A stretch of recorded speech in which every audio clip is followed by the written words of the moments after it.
Soren Arkwright, the blade in the shadows. He emerged from the trees like a phantom born of vengeance, boots muffled by dead leaves, the hem of his tattered cloak dragging across damp earth like a predator's tail. His silhouette was wrapped in a long, frayed hooded cloak of deep crimson, faded by time and splattered with the blood of countless marks. Beneath it, his body was clad in dark, weather-beaten leather armor, quilted and reinforced with scaled steel plating, each segment scarred and pitted with the memory of old battles. Every piece of his gear was designed for silence and survival. His pauldrons were low and angled, made not for show but for slipping through narrow corridors and thick forest underbrush. Leather belts crisscrossed his chest, holding throwing knives, smoke vials, and lockpicks, his tools of death and escape. But nothing stood out more than his face, or rather what you could see of it.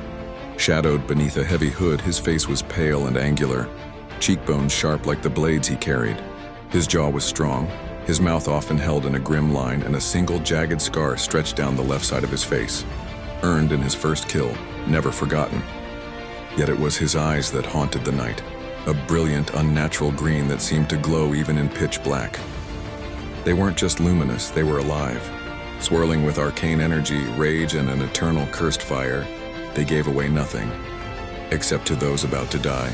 And always at his side, the cursed dagger, forged in blood magic and bound to his soul.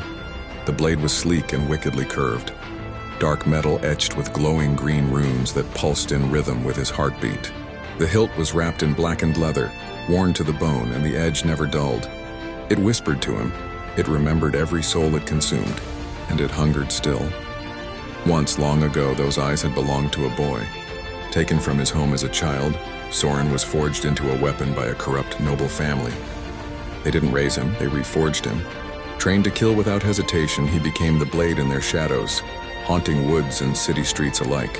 His dagger was the last thing their enemies ever saw. He never asked why, he just obeyed. Until one mission changed everything. Buried in a sealed chest inside the noble estate, he discovered a forgotten journal, written in a hand he thought lost forever. His real family's names, their story, their betrayal.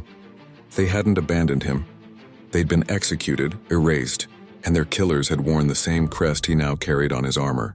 The rage that consumed him was colder than ice, sharper than steel. That very night, he turned his blade on the noble bloodline that had chained him. He hunted them through their halls like a ghost of reckoning.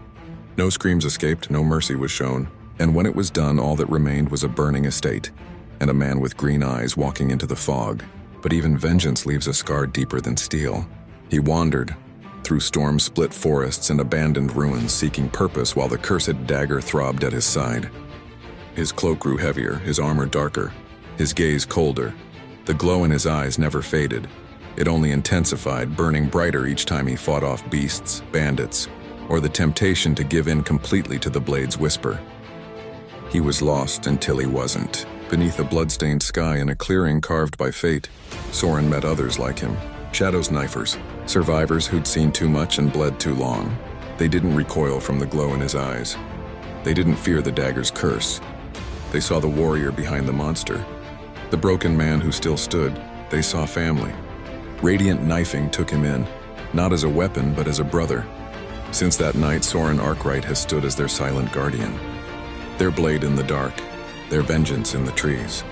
The glow of his eyes signals death to their enemies, and his cursed dagger has carved a new oath. He no longer serves tyrants. He protects his own. He is Soren Arkwright, and he bleeds for radiant knifing.